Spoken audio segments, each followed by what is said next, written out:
Votre attention s'il vous plaît. Cet élément est en français. Contactez-nous pour savoir s'il est aussi disponible en la langue de votre préférence. Veuillez aussi noter qu'il est en audio uniquement, dépourvu de ce fait d'image originaire. À présent, nous vous convions à suivre, depuis christequality.com et evangileeternel.com, la rubrique Bible mot à mot, ou l'explication prophétique de toute la Bible, livre par livre, chapitre par chapitre, verset par verset, mot à mot.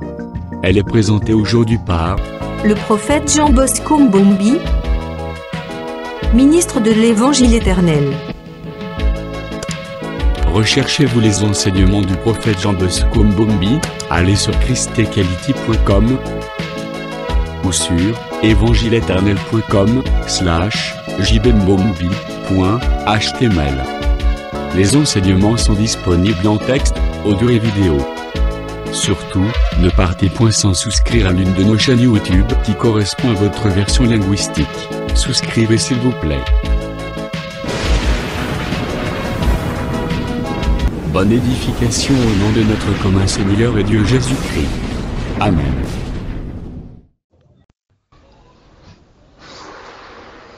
Nous bénissons le Seigneur qui nous a prêté encore vie pour que nous puissions parler de sa part. Là, nous sommes dans l'étude de la Bible mot à mot. Nous prenons le livre d'Apocalypse. Nous continuons la pensée du premier sceau pour entamer la pensée du deuxième sceau. Alors, nous sommes dans Apocalypse chapitre 6, verset 2, que nous avons déjà commencé. Apocalypse 6, 2, la Bible dit: j'ai regardé, voici parit un cheval blanc. Celui qui le montait avait un arc, et une couronne lui fut donnée. Il partit en vainqueur et pour vaincre. J'ai ajouté le livre d'Apocalypse chapitre 13. Apocalypse chapitre 13, j'ai lu au nom du Seigneur Jésus en commençant par les premiers versets, même jusqu'au 8e verset. Puis j'ai vu monter de la mer une bête qui avait 10 cornes et 7 têtes. Et sur ses cornes 10 diadèmes, et sur ses têtes des noms de blasphème. La bête que j'ai vue était semblable à un léopard. Ses pieds étaient comme ceux d'un ours, et sa gueule comme une gueule de lion. Le dragon lui donna sa puissance et son trône et une grande autorité. Je descends, 7 à 8, lui fit donner de faire la guerre aux saints et de les vaincre. Il lui fit donner autorité sur toute tribu, tout peuple, toute langue et toute nation. Et tous les habitants de la terre l'adorèrent, ceux dont le nom n'a pas été écrit dès la fondation du monde dans les livres de vie de l'agneau qui a été immolé. Merci beaucoup. Alors, réalisez ici, il est question du premier sceau. Nous avons expliqué que le premier sceau parlait sur les pouvoirs religieux du diable. Dans les pouvoirs religieux, nous voyons la pensée du déguisement et nous disons que tout ce qui concerne même les fausses religions, puisqu'il faut connaître que toutes ces religions apparaissent en premier lieu comme étant les bonnes religions avec les bonnes intentions. Mais quand nous touchons la couleur blanche, nous disons c'est le déguisement. C'est comme disait le Seigneur que le faux prophète vient en vêtements de brebis. Donc là, il porte la couleur blanche, mais à l'intérieur, ce sont des loups. Il y a la couleur noire qui est cachée. Donc voilà ce que nous devons comprendre. Alors ici, nous complétons la pensée qu'on expliquait. Une couronne lui fut donnée. Quand est-ce qu'il aura la couronne? Puisqu'il part pour vaincre. Il va faire la conquête comme roi. Il reçoit la couronne. C'est ce qui explique Apocalypse 13, que le diable lui donna une grande autorité et son trône. Vous voyez? Donc dans les ombres, nous voyons Aman recevoir les sceaux du roi. Vous comprenez?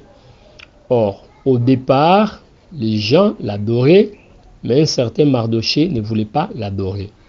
Mais maintenant, lorsqu'il prend les sceaux du roi, cela signifie, si Mardochée ne l'adorait pas, il devait le persécuter. Donc dans cette phase-là où il prend les sceaux, c'est là où nous disons une couronne lui fit donner. C'est ce que l'Apocalypse dit, le diable lui donne son trône. Donc quand on a le trône, on a directement la couronne. Il faut voir l'investiture du roi Salomon pour comprendre cela. C'est que nous disons qu'une couronne lui fit donner, c'est une pensée qui s'accomplira au milieu de la semaine.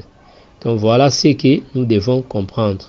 C'est une pensée qui va s'accomplir au milieu de la semaine. Là, il s'élève pour se proclamer Dieu. Et tout le monde devait l'adorer. Ceux qui ne feraient pas ça seraient condamnés. Là, nous serons comme au temps de Daniel. On y arrivera. Donc voilà un peu ce que nous devons comprendre. La pensée d'Ésaïe chapitre 14, 12 qui parle des vainqueurs des nations, c'est ici qu'il va conquérir les nations par les alliances. La conquête, c'est une conquête contre les nations pour qu'ils adhèrent à sa doctrine et qu'ils l'adorent comme roi, comme Dieu. Vous comprenez? Donc la victoire sur les nations, c'est-à-dire il amènera toutes les nations derrière lui et à s'agenouiller devant lui. Mais par contre, il ne saura pas vaincre les enfants de Dieu. Vous voyez? Mais quand on dit qu'il fera la guerre contre les saints, cette guerre face aux saints, il faut voir ça dans la pensée des persécutions. C'est-à-dire, il ne saura pas vaincre les saints, puisque lorsqu'Apocalypse 12 explique que les dragons jetaient de l'eau pour entraîner la femme, la Bible dit que la terre était un secours. Vous voyez? Donc, comme un fleuve, il ne saura pas déborder. Pourquoi? Les dérives, les deux témoins vont l'empêcher dans son action. C'est là où nous disons que cette chose reste comme telle.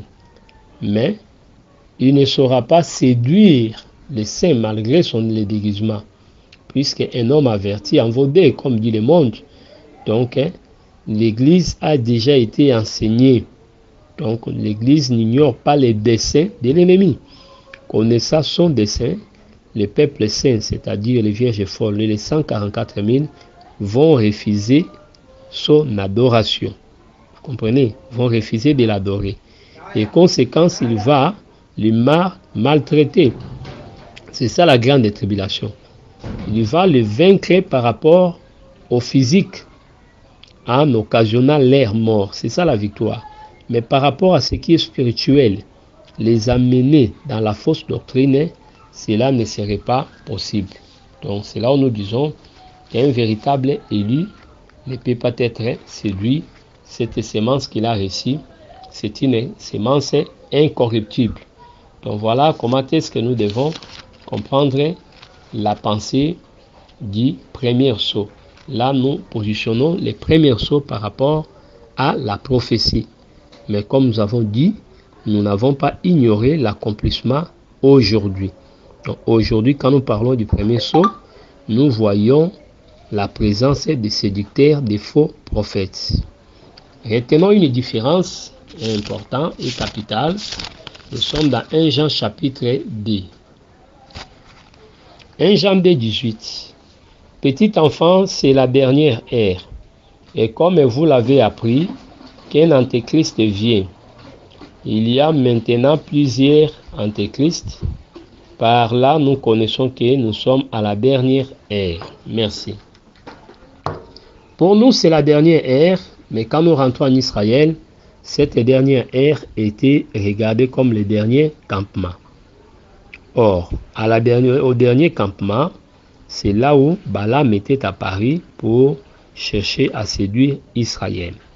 Et pour nous disons, nous sommes arrivés à la fin. L'enlèvement est proche, le départ est proche. C'est le temps où le diable s'élève aussi comme un faux prophète pour troubler les peuples. Mais seulement retenons. Et le temps actuel où on dit maintenant, selon 1 Jean 2, c'est le temps de la grâce où nous sommes. Donc nous sommes en face de plusieurs antéchrists. Donc plusieurs faux prophètes. Mais les prophètes disent qu'un antéchrist vient. Cet antéchrist qui vient, c'est après l'enlèvement. Vous voyez, c'est comme on avait plusieurs prophètes et on aura un prophète, les prophètes Jésus. De même, il y a aujourd'hui plusieurs antéchrists, mais demain, il y aura un antéchrist. Donc, au fait, tous ceux qui agissent aujourd'hui ne sont que l'ombre, mais celui qui fera que l'iniquité puisse abonder et l'iniquité soit palpable sur la terre, ce serait lui-même l'antéchrist. Donc voilà la différence.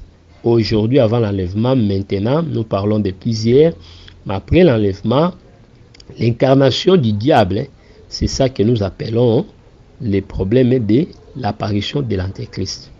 Alors remarquez, Matthieu chapitre 25, 6 dit, la voix avait crié à minuit. Donc à minuit là, Israël quittait l'Égypte, Exode 12. Comprenez? Mais ici maintenant, lorsque la voix de minuit criait, c'est là le départ de l'Église, c'est l'enlèvement de l'Église.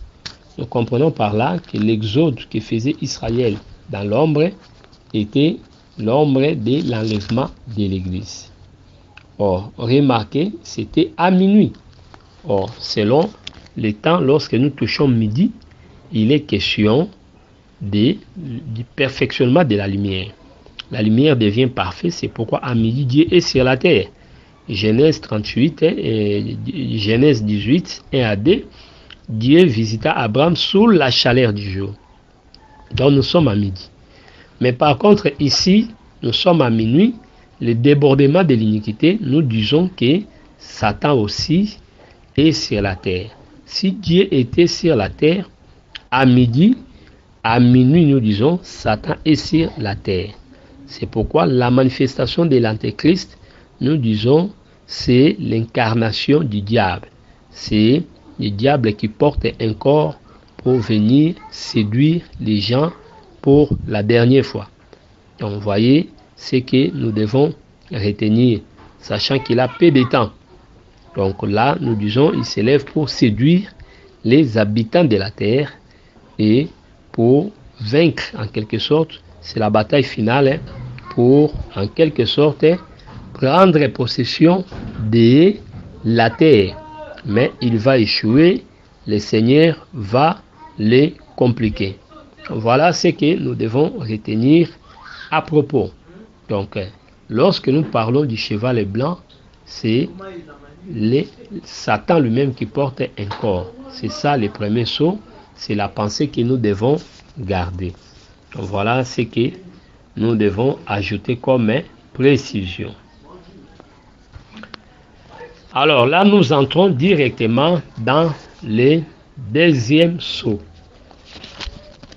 Le deuxième saut.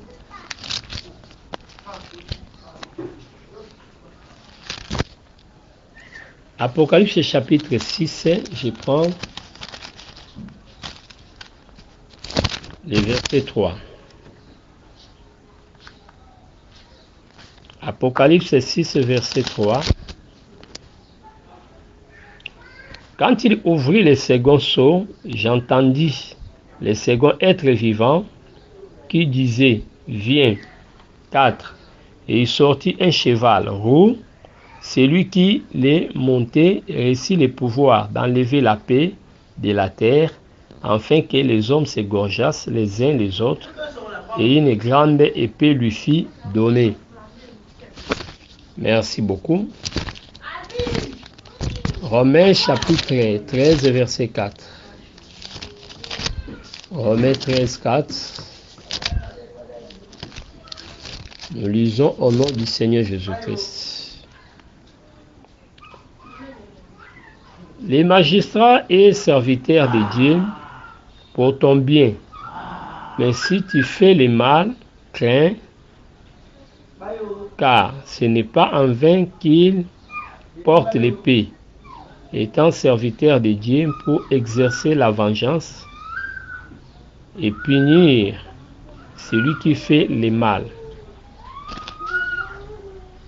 Hébreux chapitre 4, verset 12, on nous parle que la parole de Dieu est comme une épée pour juger. Donc là, nous disons que l'épée traduit le jugement. Donc, dans ce que nous voulons dire ici, nous expliquons que l'ennemi s'élève pour juger les hommes.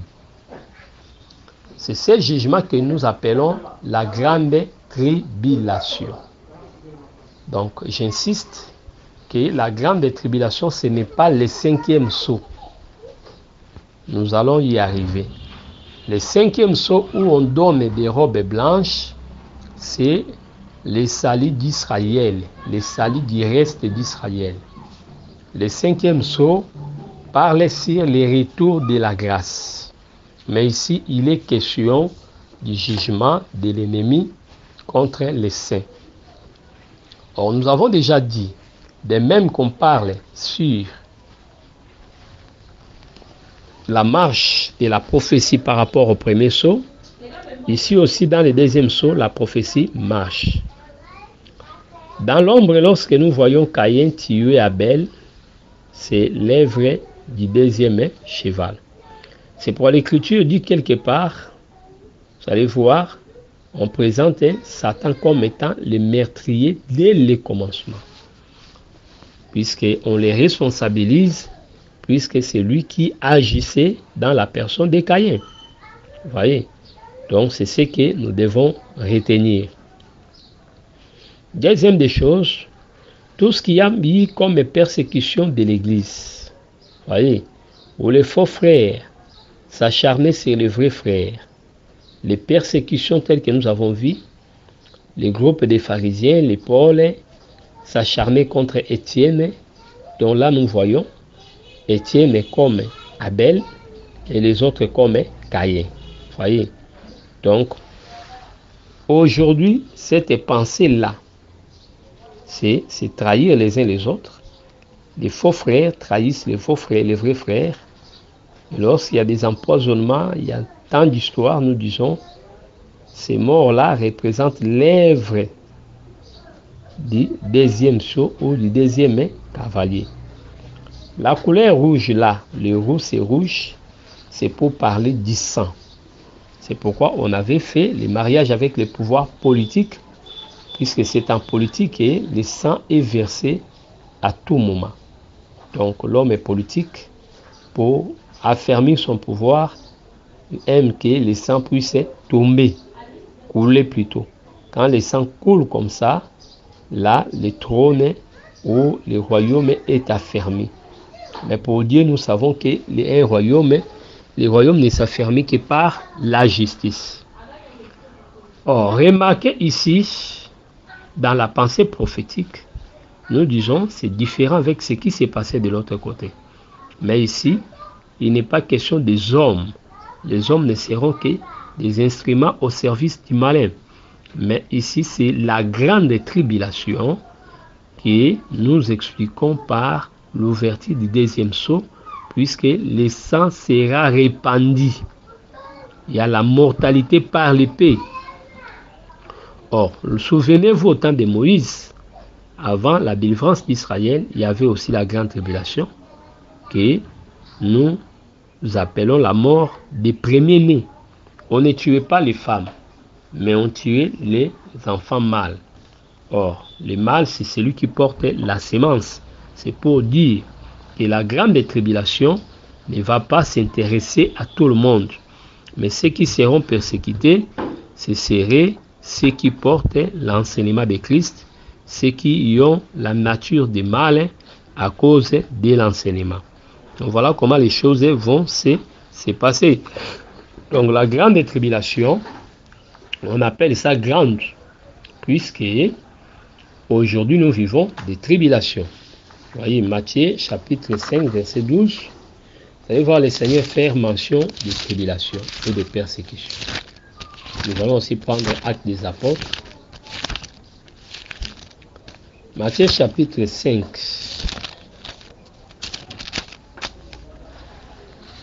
Matthieu 5, 12e verset. L'Écriture déclare comme ceci. 11 à 12. Et resserrez-vous lorsqu'on vous outragera, qu'on vous persécutera, et qu'on dira faussement de vous toutes sortes de mal à cause de moi. Réjouissez-vous et soyez dans l'allégresse, parce que votre récompense sera grande dans les cieux, car c'est ainsi qu'on a persécuté les prophètes qui ont été avant vous. Nous ajoutons la pensée des Actes des Apôtres.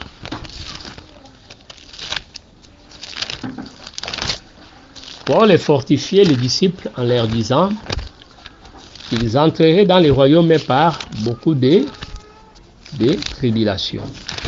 Donc, la tribulation existe déjà aujourd'hui. La persécution existe. Mais c'est qu'il est question, après l'enlèvement, là il est question de la grande tribulation. Donc c'est très très différent. Ce n'est pas la même chose. Actes des Apôtres chapitre 14. Nous prenons les versets 21-22. Quand il eut évangélisé cette ville et fait un certain nombre de disciples, ils retournèrent à Lystre et à Icône et à Antioche, fortifiant l'esprit des disciples, les exhortaient à persévérer dans la foi, en disant que c'est par beaucoup de tribulations qu'il nous faut entrer dans le royaume de Dieu. Donc là, nous disons qu'aujourd'hui la fournaise est là, comme le dit le frère Pierre. Les tribulations sont là. Mais ce qui est expliqué dans le deuxième saut, dans son aspect prophétique, nous disons qu'il est question de la grande tribulation. Daniel chapitre 3. Vous allez remarquer que lorsque Meshach, Shadrach, Abednego devaient entrer dans la fournaise, on avait chauffé la fournaise 7 fois. C'est pour dire, les autres fois, on avait chauffé la fournaise, mais ici, la fournaise est chauffée 7 fois, plus. Donc, c'est ça la différence. Donc, la chaleur était augmentée. Aujourd'hui, 1 Pierre 4 parle de la fournaise. Comprenez? Nous avons la fournaise. Mais là-bas, la fournaise sera chauffée 7 fois. Aujourd'hui, ce serait la grande fournaise. C'est ça la différence. Donc aujourd'hui, c'est la tribulation, mais là-bas, c'est la grande tribulation. Donc c'est ça la différence que nous devons retenir. 1 Pierre chapitre 4, écoutez ce que dit l'Écriture dans le verset 12. Bien-aimés, ne soyez pas surpris comme d'une chose étrange qui vous arrive de la fournaise qui est au milieu de vous pour vous éprouver. Voyez, il y a une fournaise. Mais en ce temps-là, cette fournaise sera chauffée 7 fois. Donc c'est là où nous disons qu'il faut faire aussi la différence entre l'accouchement normal et l'accouchement difficile. La femme doit éprouver des douleurs dès l'enfantement, c'est une promesse. Mais lorsqu'on dit j'augmenterai, là ça devient différent. C'est-à-dire, lorsque la douleur est augmentée, nous sommes dans un contexte exceptionnel. Donc ici, dans la foi, normalement, nous avons des épreuves, des tribulations, des persécutions. Mais ici, ce serait une grande tribulation. Donc là, nous disons que ce que Dieu faisait à son peuple, c'était pour l'éprouver. Voyez, l'éprouver. Mais ici, ce que l'ennemi fait, c'est pour faire souffrir, c'est pour nous amener à abandonner la foi. Vous comprenez? Mais le Seigneur n'abandonnera pas son peuple. Donc, je disais que dans Daniel chapitre 3, la fournaise était chauffée.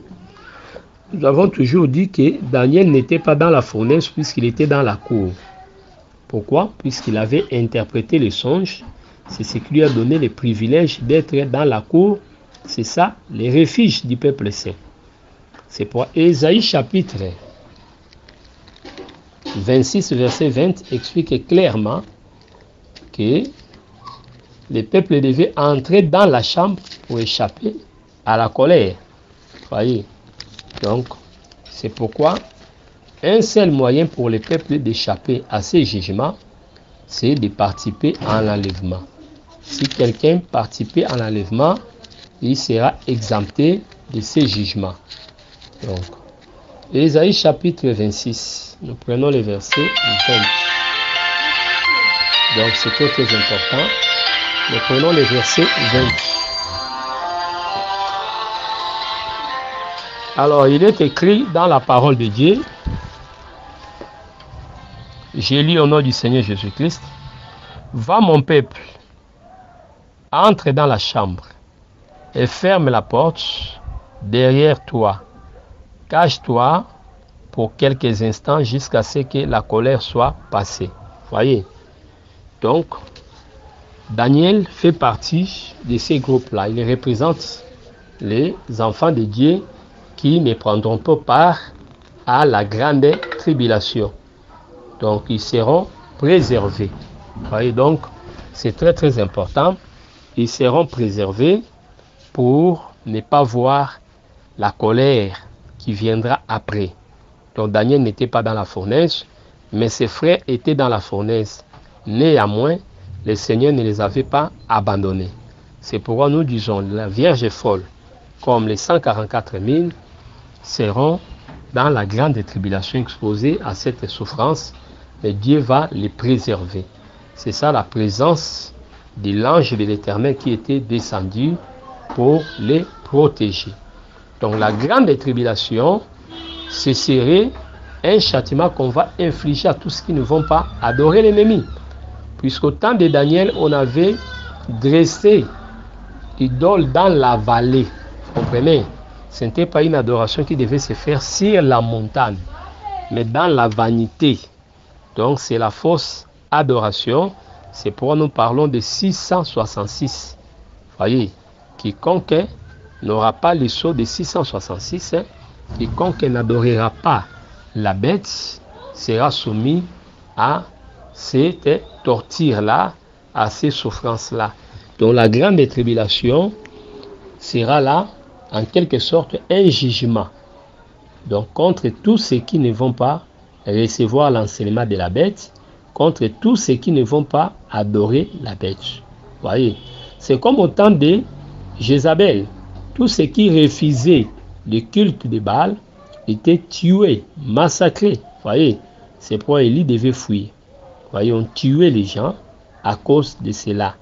Ce serait aussi le même. L'épée se lèvera contre les rebelles, contre tous ceux qui vont résister. C'est ça le plan que Aman avait conçu pour éliminer l'homme de Mardochée qui ne voulait pas s'agenouiller devant lui. Vous voyez, ce que nous devons comprendre dans cette histoire, c'est ça. Donc, le deuxième sceau, ça explique la grande tribulation. Comment le pouvoir politique va s'organiser pour soutenir le diable dans son entreprise contre le peuple saint. Tous ceux qui vont refuser de l'adorer seront persécutés. C'est très très important. Et pour nous disons aussi, quand Jésus avait quitté la nation, là c'est l'enlèvement aussi. Mais ceux qui étaient restés, les autres enfants, étaient tués par Hérode. Il faut voir ça, la grande tribulation. Mais quand l'enfant revient, là il faut voir ça, ces retours-là aussi comme étant les milléniums. En ce moment-là, Hérode ne sera plus. Hérode est déjà mort. Or, la mort d'Hérode, vous voyez ça, la destruction de l'impie. Donc, voilà comment est-ce que nous devons comprendre les choses. Donc, le deuxième sceau parle sur la grande tribulation. Aujourd'hui, nous vivons cette pensée par rapport aux tribulations, aux persécutions que nous avons. Mais là-bas, il faut comprendre que ça va concerner tous ceux qui ne vont pas accepter la parole prêchée par l'ennemi, tous ceux qui vont refuser de l'adorer. Donc le cheval roux, c'est pour parler du rouge, colère du sang, c'est lui le meurtrier. Le diable se lèvera comme un meurtrier et l'épée sera un instrument de jugement, puisque Salomon utilisa l'épée pour juger les deux femmes qui se disputaient l'enfant. Donc voilà ce que nous devons comprendre. Mais aujourd'hui, il le fait aussi pour que les hommes s'égorgeassent. En ces moments-là, les hommes se donneront de la peine pour égorger tous ceux qui auront la bonne parole. Donc à tout moment que nous voyons des choses pareilles, nous disons qu'il est question de l'ombre du deuxième sceau.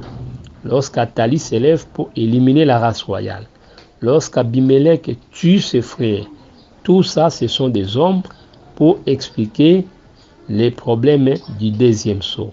C'était votre frère, le prophète Jean Bosco Mbombi. Jean Bosco Mbombi. Contact et coordonnées plus 243 89 541 88 90. Que Yehoshua HaMashiach vous bénisse. Bénissez ce site. Notre site, c'est évangile-éternel.com. Visitez ma page, c'est là où nous avons mis des enseignements pour vous. Assistez notre site, bénissez ce site, faites-en une large diffusion pour que les gens accèdent et qu'ils puissent bénéficier de ces enseignements. Que Yehoshua HaMashiach vous bénisse. Merci d'avoir suivi ce message et que Jésus-Christ vous bénisse. Si vous avez une question à l'intention de l'homme de Dieu, si vous voulez que l'homme de Dieu prie pour vous, si vous voulez vous confier à l'homme de Dieu, ou si vous voulez tout simplement bénir l'homme de Dieu, contactez-le directement si ses coordonnées sont disponibles depuis sa page. Sinon, contactez-nous et nous lui transmettrons vos préoccupations. N'oubliez pas de faire un tour à notre page évangélisation pour voir en quoi vous pouvez vous rendre utile à Christ par cette œuvre. Que Dieu vous bénisse tous. Amen. ChristQuality.com. Les cieux en un clic de la souris. Évangile-éternel.com. Le site de l'Évangile éternel. Christ Equality Fondation, équilibrer la manne ramassée dans le désert de sorte que chacun ait un le maire.